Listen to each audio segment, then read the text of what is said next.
This tree was uprooted a few days ago during one of the rains.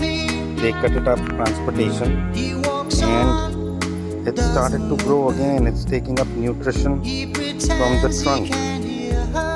Nature teaches us so much about resilience. Seems